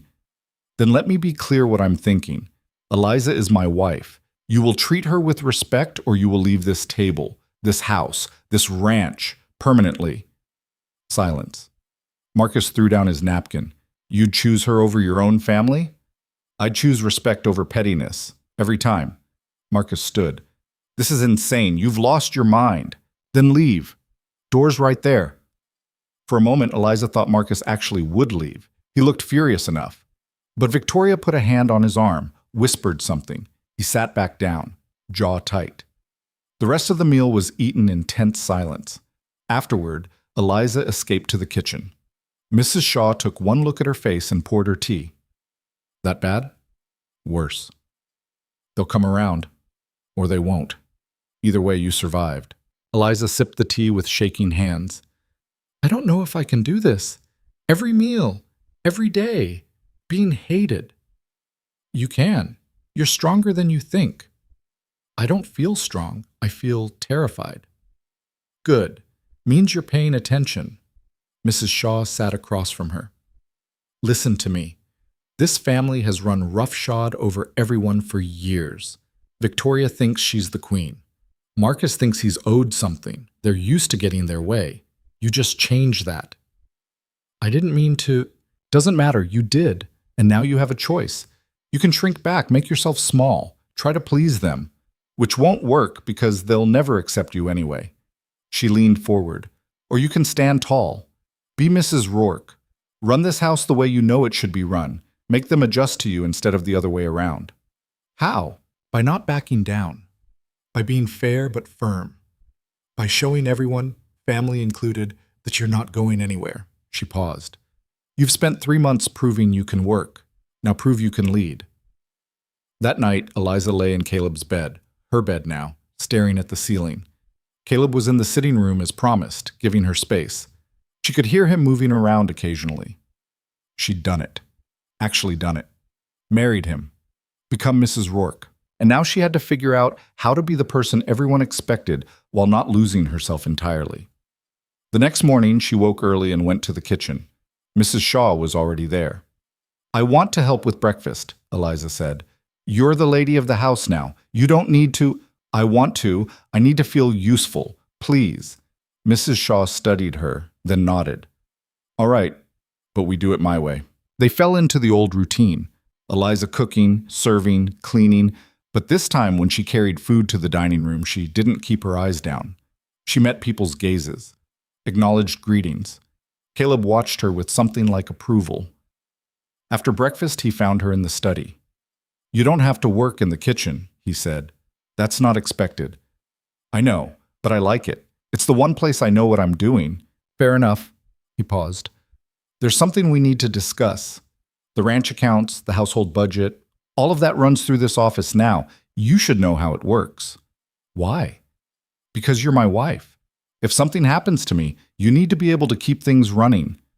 The thought hadn't even occurred to her, but he was right. She needed to understand the business, all of it.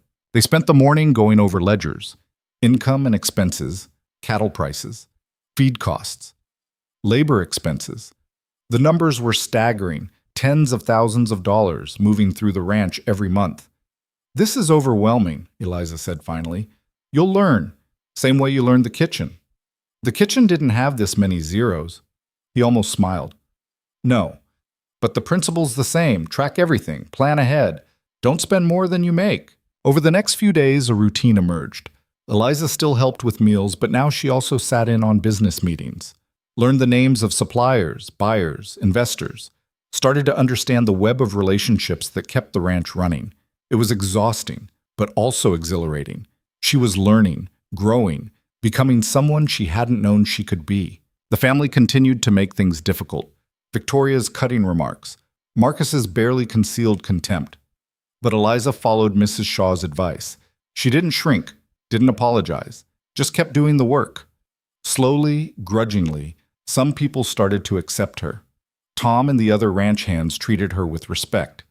Sarah was thrilled to have her friend elevated. Even some of the family members, the cousins and distant relations, seemed willing to give her a chance. But Victoria and Marcus remained hostile. It came to a head 2 weeks after the wedding.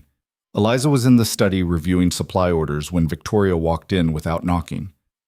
"We need to talk," she said. "About what?" "About this farce you're playing." Victoria sat down uninvited. "Let's be honest with each other. You married Caleb for money.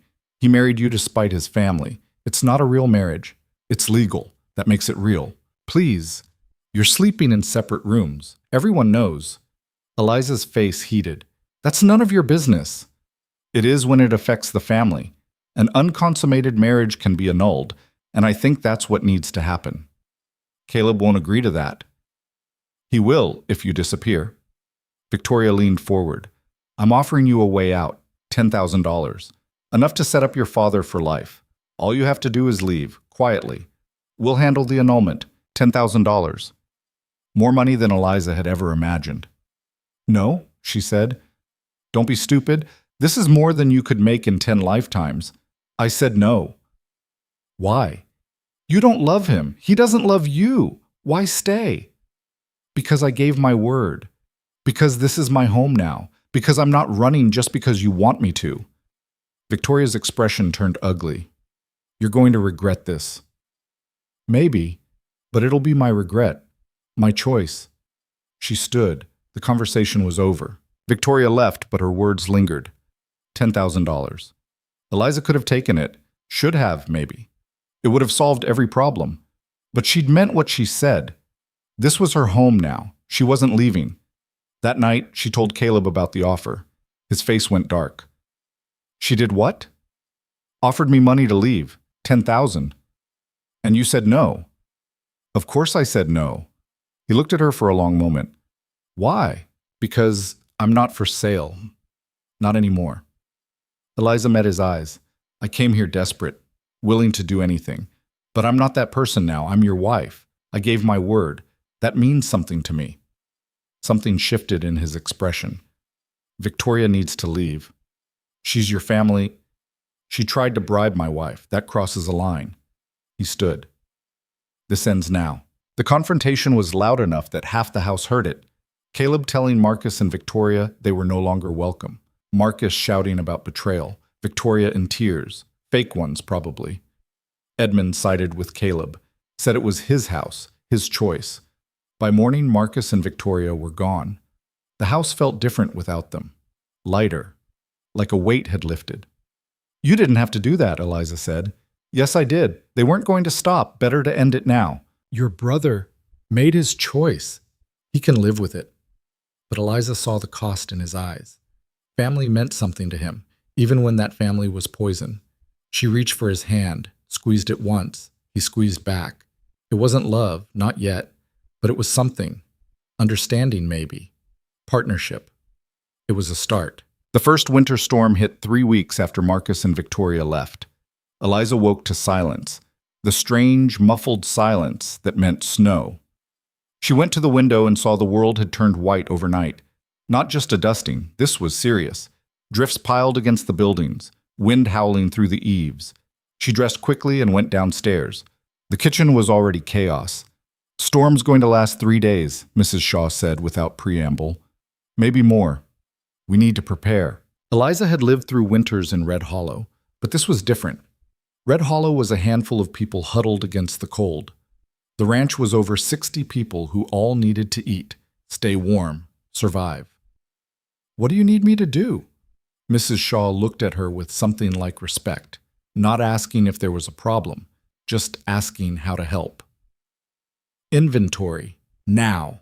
I need to know exactly what we have. Food, fuel, medical supplies, everything." They spent the morning counting. Sacks of flour, barrels of salted meat, crates of canned goods. It was impressive how much food the ranch stored, but watching the numbers, Eliza realized it might not be enough if the storm lasted. Caleb came in covered in snow, his face grim. "Lost fence in the north pasture. Cattle are drifting. We're bringing them closer to the buildings, but it's slow going." "How many men out there?" Mrs. Shaw asked. 20, rotating shifts so no one's out too long.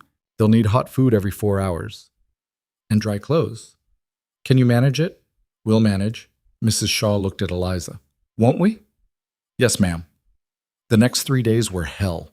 Cooking in shifts, keeping fires going, making sure the men who came in from the cold had hot coffee, hot food, dry clothes. Eliza barely slept. None of them did. She learned what it meant to run a household in a crisis. Not just cooking, logistics, planning, making sure supplies lasted, rationing without making it obvious they were rationing, keeping morale up when everyone was exhausted and scared. The second night, one of the men came in with frostbite. Bad. His fingers black and swollen. Mrs. Shaw took one look and cursed. "Get him to the bunkhouse. Warm water, not hot. Slow warming." "Shouldn't we call a doctor?" Eliza asked. "Can't. Roads are impassable. We handle it ourselves." Eliza helped, holding the man steady while Mrs. Shaw worked, listening to him scream when the feeling came back. It was brutal, worse than anything she'd experienced, but he lived, kept his fingers mostly. 2 on his left hand would never work right again, but he lived. Caleb found her afterward, sitting in the kitchen, shaking. "First time seeing something like that?" he asked. "Yes. Won't be the last. This life is hard. People get hurt. Sometimes they die." He sat beside her. "But you didn't fall apart. That counts." "I wanted to. But you didn't." That became the measure of everything, not whether you wanted to quit, whether you actually did. The storm finally broke on the 4th day. The sun came out, brilliant against the snow. The temperature dropped even further, 20 below, someone said, but at least the wind stopped. The damage assessment took days. Fence down in multiple places. 3 cattle dead. 1 barn roof partially collapsed. But it could have been worse. Much worse. Eliza worked alongside everyone else, helping clear snow, salvage what could be salvaged, make lists of what needed replacing. Her hands cracked and bled from the cold. Her back ached. But she kept going. One afternoon, she was shoveling snow from a walkway when she heard voices, angry voices. She looked up to see 2 ranch hands facing each other, both red-faced. "I said I had the north section," one shouted. "And I said, I'm not doing double work because you're too lazy to finish." "Who are you calling lazy?" They were seconds from throwing punches. Eliza dropped her shovel and walked over. "Stop." They both turned, surprised. "What's the problem?" she asked. The first man, Jake, she thought his name was, sneered slightly. "No disrespect, ma'am, but this isn't your concern. I'm Mrs. Rourke. Everything on this ranch is my concern. Now what's the problem?" They both stared at her. She'd never pulled rank before, never had to. But Mrs. Shaw's words echoed. "You can lead or you can follow. Choose." "The fence sections," Jake finally said. We're both assigned to the same area, but there's confusion about who does what. Where's the assignment sheet? Foreman has it. Then go ask him. Get it clarified. Stop wasting time arguing and start working. We've got 3 weeks of repairs ahead, and everyone needs to pull together. They exchanged glances, then grudgingly nodded and walked off. Eliza's hands were shaking. She'd just ordered around men twice her size, and they'd listened. Well handled. She spun. Edmund Rourke stood a few feet away, watching with interest. Mr. Rourke, I didn't see you. Edmund, please, we're family now. He came closer. That was good. Firm but fair. They respected it.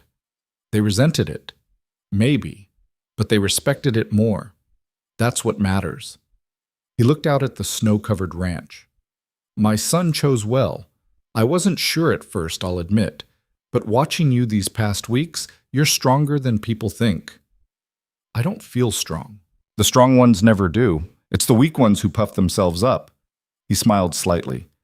Victoria, for instance, all show, no substance. You're the opposite. She hates me. She hates anyone she can't manipulate. Consider it a compliment. Edmund started to walk away, then paused. Caleb's mother died when he was 15. After that, he closed himself off. Didn't trust easily. Didn't let people in. I'd given up hope he'd ever find someone who could stand beside him as an equal, but then you showed up. I'm not his equal. Look at everything he's built, everything he... You're missing the point. Equality isn't about money or land. It's about being able to weather the storms together, literally and figuratively. Edmund's eyes were kind. You did that this week. You stood beside him. That's all that matters. After he left, Eliza stood in the cold, thinking about his words. She and Caleb had barely spoken during the crisis, both too busy. But they'd worked in tandem. He'd handled the outside, she'd handled the inside. It had just happened, naturally, like they'd been doing it for years instead of weeks. That night, after the dinner chaos had settled and the kitchen was clean, Eliza found Caleb in the study. He looked exhausted, papers spread across his desk. How bad is the damage? She asked. Could be worse. 10,000 in repairs, maybe. We'll manage. And the man who lost his fingers? Tom says he can still work. Different job, maybe, but he can work. We'll figure it out. Eliza sat in the chair across from him. They'd fallen into this pattern, end-of-day conversations where they reviewed what happened, planned for tomorrow. It felt comfortable, safe. Edmund talked to me today, she said. Caleb looked up. About what? About you. About us. He said you chose well. He's biased. I'm his son. He said your mother died when you were young. Caleb's expression shuddered. She did. Fever. 1 week she was fine, the next she was gone. I'm sorry. It was a long time ago. He set down his pen. Why bring it up? Because I want to know you. Actually know you. We're married, but I don't know anything about you except you're hard to work for and harder to read. A slight smile. Fair assessment. So tell me something. Anything. What was she like? Your mother? Caleb was quiet for so long Eliza thought he wouldn't answer. Then, she was kind. Too kind for this life, maybe. She tried to make the ranch feel like a home instead of a business. Flowers everywhere, music. She'd make everyone sit down for Sunday dinners together. He paused. After she died, my father fell apart. Stopped caring about the ranch. About anything. I was 15 and suddenly responsible for keeping everything running. That's too much for a kid. Didn't have a choice. Marcus was useless, more interested in socializing than working. Someone had to do it. His voice was flat, but Eliza heard the old pain underneath. I grew up fast. Maybe too fast. Forgot how to be anything except responsible. Is that why you never married before? Partly. Also because everyone who showed interest wanted the ranch, not me. I got tired of being seen as a prize to be won. He looked at her. You were different. You told me straight out you wanted money. No pretending it was anything else. Does that bother you, that I married you for mercenary reasons? No, because you were honest about it. And because you've proven it's not just about money anymore. You could have taken Victoria's offer. You didn't. I told you, I gave my word. Most people's word doesn't mean much. Yours does. He stood, walked to the window. I've been thinking about us, about this arrangement. Eliza's heart jumped. What about it? It's not really an arrangement anymore, is it? We're partners. We work together. We're building something. He turned to face her. I know we agreed this wasn't a love match, but I think it could become something good, if we let it. What are you saying? I'm saying I trust you, I respect you, and I'd like to try making this a real marriage, not just on paper. The air between them felt charged. Eliza's pulse was racing. I don't know how to be a wife, she said quietly. Not the kind you probably need. I'm rough, unpolished. I say the wrong things.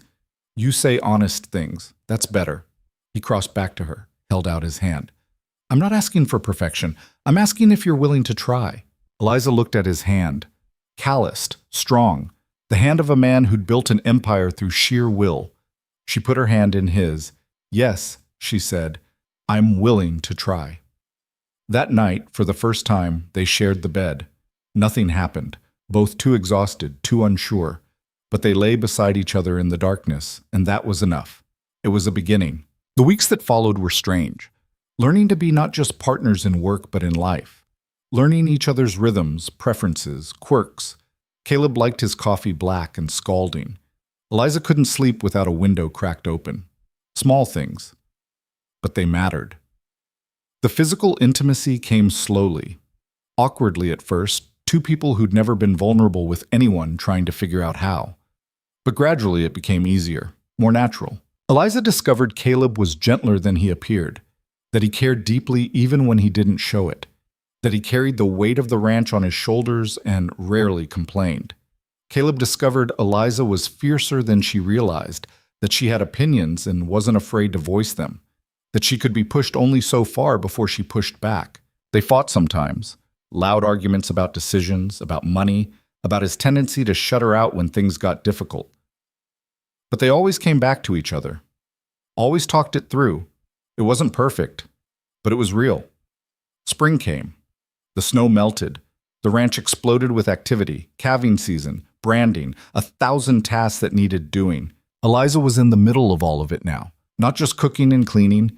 She was handling contracts with suppliers, negotiating price, managing the household budget and staff, making decisions.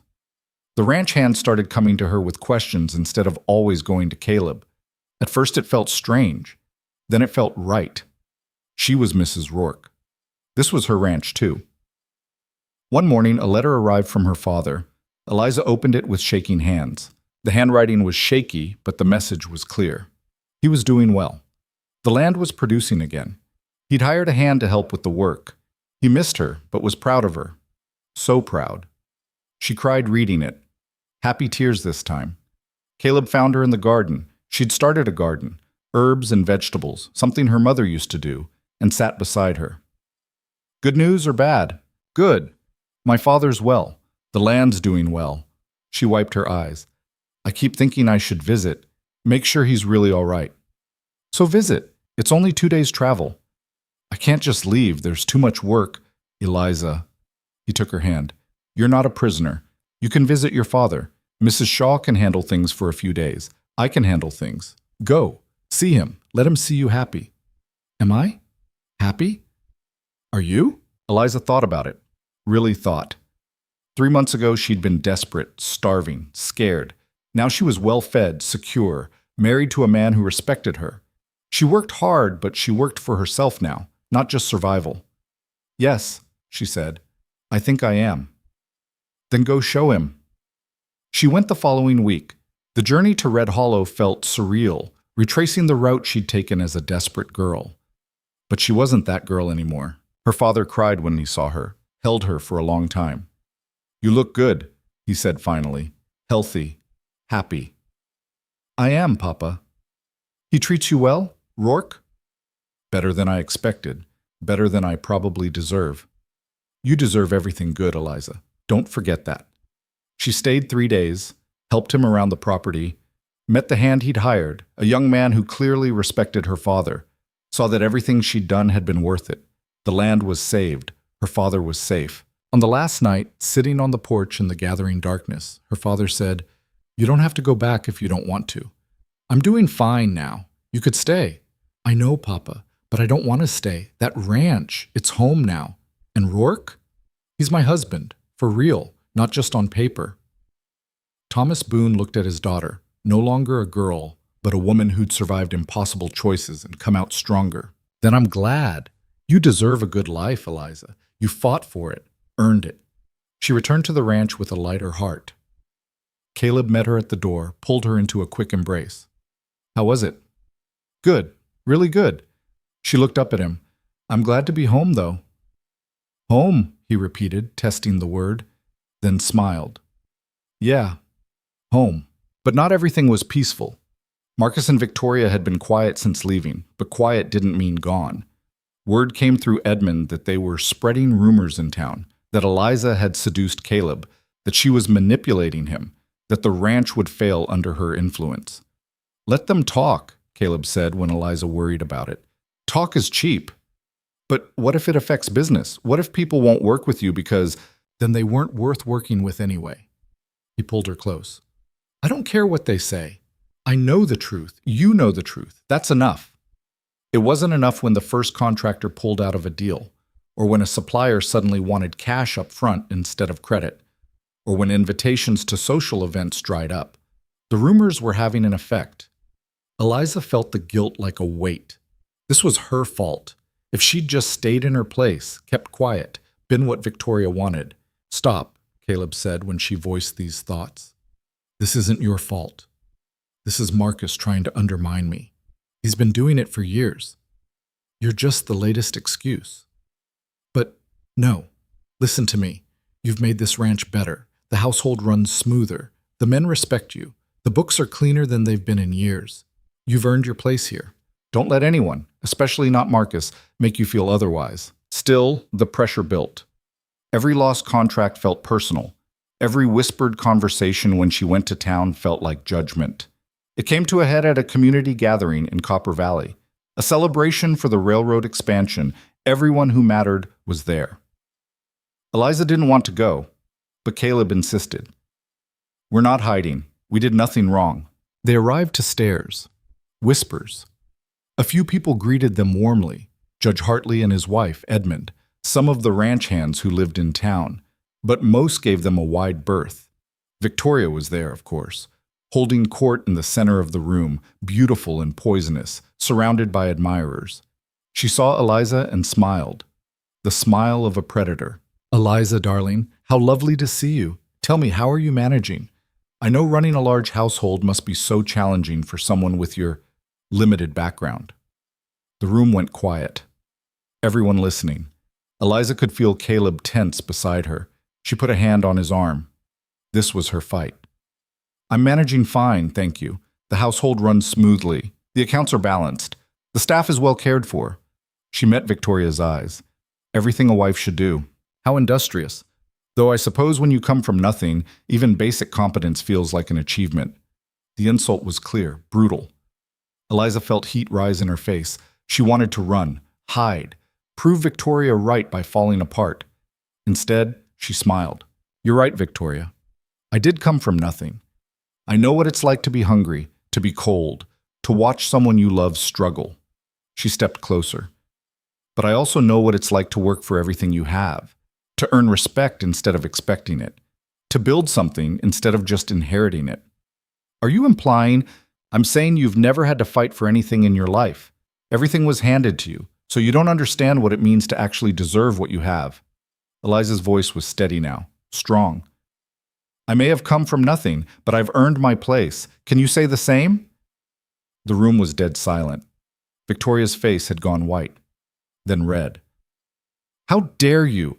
I dare because I'm Mrs. Rourke. This is my community now, too, and I'm not going to let you bully me anymore. She turned and walked away, Caleb beside her. Outside, in the cool evening air, she started shaking. That was either the bravest or stupidest thing I've ever seen, Caleb said. Probably stupid. No, brave. He pulled her close. You stood up for yourself, for us. That took courage. She's going to make our lives hell now. She was already doing that. At least now everyone knows you're not a pushover. They left the gathering early, but the next day, something unexpected happened. People started talking, But not the way Victoria intended. They talked about Eliza's backbone, about how she'd stood up to Victoria's bullying, about how maybe the girl from Red Hollow had more to her than anyone realized. The tide began to shift. Contractors started calling again. Invitations arrived. People in town greeted them warmly. And Victoria?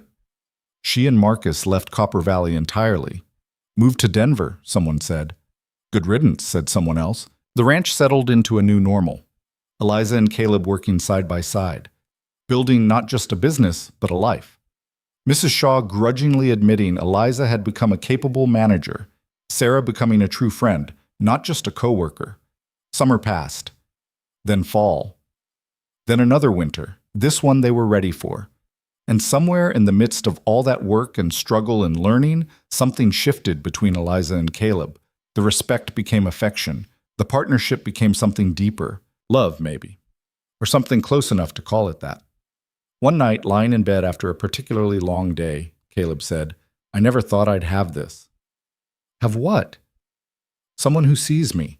Not the ranch, not the money, just me. Eliza turned to face him. I see you. I know. That's why this works. He touched her face. I love you. I don't think I've said that yet. She hadn't expected it. They'd been careful with words like that, careful not to promise what they couldn't deliver. But hearing it now, she realized it was true. For both of them. I love you too, she said. It wasn't perfect. They still fought, still struggled.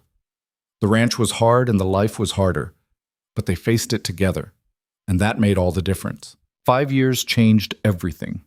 Eliza stood on the same rise where Caleb had proposed, looking out at the valley, but now she saw it differently. Not as something vast and foreign, but as home. Every pasture, every building, every fence line, she knew them all, had fought for them, built them. The ranch had doubled in size. They'd bought out 3 neighboring properties, expanded the cattle operation, brought in new breeds. The railroad deal Caleb had negotiated ran right through their land now, bringing profit every month. But more than that, the ranch had become something her mother-in-law had dreamed of. A real home, not just a business. Eliza had planted gardens, real ones, not just herbs. Flowers grew around the main house now. She'd insisted on proper quarters for the ranch hands, clean, warm buildings instead of the drafty shacks they'd had. She'd started a school for the workers' children, hiring a teacher from Denver. Mrs. Shaw claimed it was soft, unnecessary, but the workers stayed. Loyalty wasn't bought with wages alone. You're up early. Eliza turned to see Caleb riding up, their son perched in front of him on the saddle. Thomas, named for her father, was 3, all dark hair and serious eyes like his father. Couldn't sleep, she said. Thinking about tomorrow? Tomorrow was the community meeting, the one where they'd announced the expansion plans, the one where Marcus would make his move, because Marcus was back. He'd returned to Copper Valley 6 months ago, tail between his legs, claiming he wanted to reconcile. Victoria had left him, run off with some banker from Denver, taking half his money. He was broke, humiliated, desperate. Edmund had wanted to help him. Blood was blood, he'd said. Caleb had been skeptical. But he'd agreed to let Marcus work on the ranch again, prove himself. It had been a mistake. Eliza had known it from the start. She'd seen the resentment in Marcus's eyes, the way he watched Caleb, the way he calculated. And now word had reached them. Marcus was planning something, trying to convince the other ranchers that Caleb's expansion was reckless, that he was going to bankrupt the ranch, that someone more conservative, someone like Marcus, should take over. He's going to make a play for control, Eliza said. At the meeting, in front of everyone. Let him try. Caleb dismounted, set Thomas down. The boy immediately ran to Eliza, wrapping himself around her legs. Mama, Papa let me steer the horse. Did he now? You're very brave. Like you, Mama. Her heart squeezed. She picked him up, kissed his forehead. Go find Mrs. Shaw. I bet she has breakfast ready. Thomas ran off toward the house, all energy and noise. Caleb watched him go with a slight smile. Then his face went serious again. I should have listened to you, he said, about Marcus. You knew. We both wanted to believe people could change. Some people can't or won't. He looked at her. Tomorrow's going to get ugly. Marcus is going to say things about you, about us, about how a woman from nowhere has too much influence, how I've gone soft. Will people believe him? Some might. The old guard who never liked that I married you, who think women should keep house and stay quiet. Eliza had dealt with those men for 5 years now. The ones who smiled to her face and undermined her behind her back, who questioned every decision she made, who saw her background as permanent stain. What do we do? She asked. We fight. We show them the numbers, the profits, the expansion. We prove Marcus wrong. He paused. But Eliza, you need to be ready. He's going to attack you personally. Try to make you look incompetent, unfit. I've handled worse, not in front of the whole community, not with everything we've built on the line. She understood what he wasn't saying. This wasn't just about business. This was about whether they'd be allowed to keep building the life they wanted, whether the rules would bend or break them. That night, Eliza couldn't sleep. She lay beside Caleb, listening to him breathe, thinking about tomorrow. 5 years ago, she'd been nobody. Now she was somebody. And people who climbed from nothing to something always had farther to fall. The meeting was held in the town hall. Every rancher, every business owner, every person with influence packed the room. Eliza sat beside Caleb in the front, acutely aware of eyes on her, judging, weighing.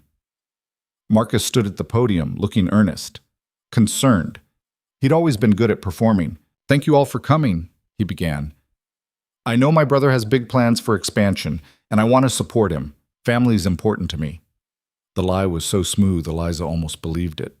But I have concerns, serious concerns. This expansion requires significant borrowing, risk, and I'm not sure the ranch can support it. Caleb stood. The numbers are sound. I've brought the projections. Numbers can say anything you want them to say, Marcus interrupted, especially when they're being managed by someone with no formal training in finance. He was looking at Eliza. Mrs. Rourke has done admirable work around the house, Marcus continued, voice dripping false sympathy. But running a cattle operation worth hundreds of thousands of dollars? That requires expertise, experience, not just good intentions. Murmurs from the crowd, some agreeing, some uncertain. Eliza felt heat rise in her face, but she kept her expression neutral, calm. Caleb's jaw was tight. Eliza has been managing the ranch finances for 3 years, successfully. Our profits have increased every year. Under your guidance, I'm sure. But what happens when you're not there? What happens if something happens to you and she's left in charge? Marcus shook his head. I'm not saying this to be cruel. I'm saying it because I care about this ranch, about our family legacy. And I don't think it's wise to risk everything on sentiment. The word hung in the air, sentiment, as in Caleb married her out of sentiment, kept her involved out of sentiment, was risking the ranch out of sentiment. I think we need new leadership, Marcus said. Someone who understands the business, who has the respect of the community. I'm proposing a vote to make me managing partner. Caleb can remain owner, of course, but day-to-day operations should be handled by someone qualified. The room erupted, people shouting, some supporting Marcus, some defending Caleb. Eliza sat very still.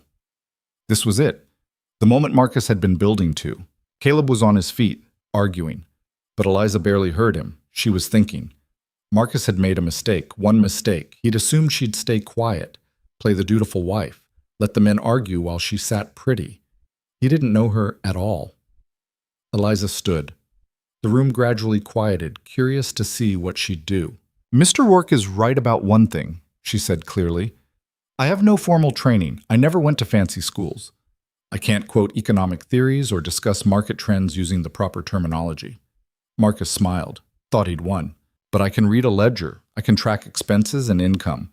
I can negotiate with suppliers and manage a budget. And I've been doing it successfully for 3 years. She pulled papers from her bag. These are the actual numbers, not projections, not theories, what we've made, what we've spent, what we've saved. She handed the papers to the man closest to her. He read, eyes widening, passed them on. You'll see our profits have increased 40% since I took over the books. Expenses are down 15%. We've paid off 2 major loans ahead of schedule, and the expansion Mr. Marcus Rourke is so concerned about, it's funded entirely through our own capital, no borrowing required. More murmurs, but different now. Surprised, impressed. Mr. Marcus Rourke says I'm not qualified, and by his standards, he's right. I didn't inherit my position. I didn't marry into it expecting to just spend money and look decorative. She looked directly at Marcus. I earned it, every single day, through work, through proving myself, through doing the job better than it was being done before. Numbers can be manipulated, Marcus started. Then bring in an independent auditor. Check every figure. I'll open every book, every account. Let them verify. Eliza's voice was steel now. But what you can't manipulate is results. This ranch is thriving. The workers are happy. The business is growing. And you want to take over why? Because you need a job after your wife left you broke? The room went dead silent. Marcus's face turned purple. How dare you? I dare because it's true. You're not concerned about this ranch. You're concerned about yourself. You had a chance 5 years ago to be part of something good. You chose pride and bitterness instead. Now you want back in, but only on your terms. Only if you're in charge. She turned to address the room. I know some of you don't like that I'm involved in ranch business. Think a woman should know her place. And you know what? 5 years ago, I would have agreed with you. 5 years ago, I thought my place was small, limited, defined by what I couldn't do instead of what I could. Her voice softened. But this ranch taught me different. Caleb taught me different. He saw something in me I didn't see in myself. And he gave me the chance to prove it, not because I was his wife, but because I was capable. She looked at Caleb. He was watching her with something like awe. So vote if you want to. Put Marcus in charge if you think that's best. But know that if you do, you're not just voting against expansion plans. You're voting against the idea that people can be more than what they were born to be. That hard work and honesty matter more than pedigree and connections. That someone from Red Hollow can stand in front of you and prove she belongs. She sat down. The room was absolutely silent. Then Judge Hartley stood. I've known Caleb Ror for 20 years, known his family even longer. And I'll say this. The ranch has never been better run than it is now. The profits speak for themselves. Mrs. Rourke has proven her worth. And I'll be damned if I support putting Marcus, who ran his own finances into the ground, in charge of anything. Others stood, voicing support. The tide had turned. Marcus tried to rally, to argue, but it was over. Everyone could see it. The vote was called. It wasn't even close. Marcus lost. Badly. He left the meeting without another word, face twisted with rage. Eliza knew they hadn't seen the last of him. Men like Marcus didn't accept defeat gracefully, but for now, they'd won. Outside, in the cool evening air, Caleb pulled Eliza aside. That was incredible, he said. I was terrified. Didn't show. You were calm, strong, everything I knew you were. I couldn't let him win, couldn't let him take what we built. We, Caleb repeated. Not me. We. She understood what he meant. Somewhere along the way, it had stopped being his ranch and become theirs, their work, their life, their future. They went home to find Mrs. Shaw waiting with Thomas and Edmund. The old man was beaming. Heard how the meeting went, Edmund said. Well done, my dear. You made your mother-in-law proud, I think, wherever she is. Thank you, Edmund. That night, after Thomas was asleep and the house was quiet, Eliza and Caleb sat on the porch. The same porch where she'd stood 5 years ago, terrified and desperate, knocking on a stranger's door. Do you ever regret it? Caleb asked. Choosing this life? Every day, Eliza said honestly, and then I wake up and choose it again anyway. That's simple? That complicated? She leaned against him. I regret being scared so often. Regret the mistakes I've made. Regret not being better at the things I should be good at. But regret saying yes to you? No. Never that. Even though it's been hard. Especially because it's been hard. Easy things don't mean much, but this? She gestured at the ranch spread out before them. This we fought for. Built with our own hands. That means everything. The years that followed proved her right. The expansion succeeded. The ranch grew. Thomas got a brother, then a sister. The house filled with life and noise and chaos. Marcus tried twice more to cause trouble. Once spreading rumors about financial mismanagement, once trying to convince Edmund to change his will. Both times he failed. Both times he slunk away a little more bitter. Eventually he stopped trying, moved away for good. They heard he died in St. Louis, alone and broke. Eliza felt pity, but not much. Victoria sent a letter once, years later, apologizing. saying she'd been wrong, asking if they could reconcile. Eliza wrote back, "You taught me that some people will never see past where you came from. Thank you for that lesson. But no, we can't reconcile. Some bridges burn for a reason." She never heard from Victoria again. Mrs. Shaw retired eventually, though she stayed on the ranch in a small cottage Eliza had built for her. She helped with the children, offered advice, became more grandmother than housekeeper. "I was wrong about you," she admitted one day. "When you first showed up, I thought you'd last a week, maybe 2 if you were stubborn. What changed your mind? You didn't quit. Everyone expected you to fail. You didn't. That's rarer than people think." Sarah got married to one of the ranch hands, Tom, the one who'd lost his fingers in the storm. They had 4 children and a little house on the property. Her oldest daughter became Thomas's best friend. Edmund died peacefully in his sleep at 83. The whole valley came to his funeral. In his will, he left a letter for Eliza. It said simply, "You proved me right. Thank you for loving my son." She cried reading it. The ranch continued to grow. They brought in new innovations, better breeding programs, modern equipment. By the time Thomas was 15, it was the largest, most successful operation in 3 territories. But more important than size or profit, it was known as a good place to work. Fair, honest, the kind of place where people stayed for decades, where families grew up together. That was Eliza's doing. Caleb handled the business. But Eliza created the community. Sometimes, sitting in the study late at night, going over books, she'd remember that desperate girl who'd walked 8 miles in the dark, who'd knocked on a stranger's door with nothing to offer but honesty and determination. She'd come so far, become so much more than she'd imagined possible. One evening, 30 years after that first knock, Eliza and Caleb sat on the porch watching the sun set. They were older now. Caleb's hair was white. Eliza's hands were marked with decades of work. But they still sat together every evening when they could, still talked, still chose each other. "I was thinking about that first day," Caleb said. "When you showed up at the door, I think about it too, sometimes. I almost sent you away. Did you know that? When Mrs. Shaw told me some girl was asking about the advertisement, I almost told her to just get rid of you. What stopped you? Curiosity, maybe, or fate, or just pure stubbornness. I was tired of my family telling me what to do." He smiled. "Best decision I ever made. Not sending you away. Best decision I ever made was knocking on that door. Even though you were terrified? Especially because I was terrified. Courage doesn't mean not being scared. It means being scared and doing it anyway." Thomas appeared from the house, his own wife beside him, their children trailing behind. He was running the ranch now. Had been for 5 years. Doing a good job of it, too. "Mother, Father," he said, "we're heading home. Just wanted to say goodnight." Eliza hugged her grandchildren, watched them pile into the wagon. 3 generations now. All because she'd been brave enough to ask for a chance. After they left, Caleb took her hand. "No regrets?" he asked. "None that matter." And it was true. There had been hard times, mistakes, losses, things she wished she'd done differently. But when she looked at everything they'd built, not just the ranch, but the family, the community, the life, she couldn't regret the path that led here. She'd been a girl from nowhere. Nothing. No prospects, no future, no hope. And she'd become somebody.